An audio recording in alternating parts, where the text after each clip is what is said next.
So here's the 20-foot lateral shuttle.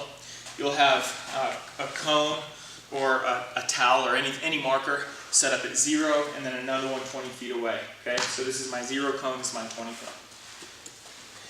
It's called a lateral shuffle or shuttle because you're going to laterally shuttle for the number of reps that you prescribe. So if it says 5x 20-foot lateral shuttle, then you'll go 1, 2, 3, 4, 5. You're going to stay lateral in relation to the cones the entire time. So whenever I'm lateral shuffling, I'm here, I pivot laterally here, pivot laterally here. The whole time my shoulders and hips are square to the cone. That would be 5. Now, what we're concerned about, what we want the athlete to focus on as they're going through this is the position of their knees.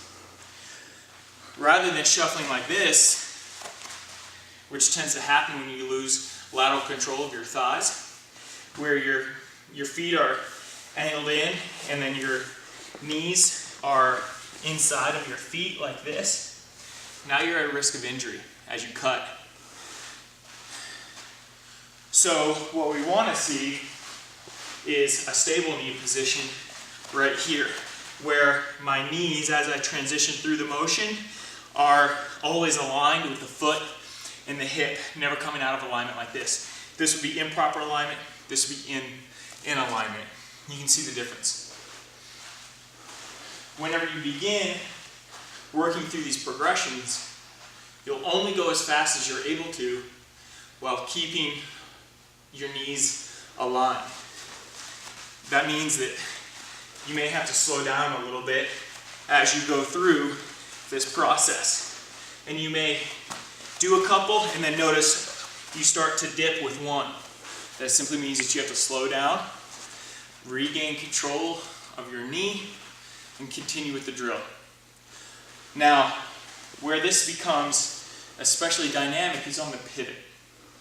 As I'm coming into this cone, I'm going to switch directions, which means that I have to rely on my, in this case, my right leg's muscles to absorb all the force of my movement this way, and then also to stop me, but then also to push off. And I've got to keep this knee, I have to keep in control of this knee throughout that process.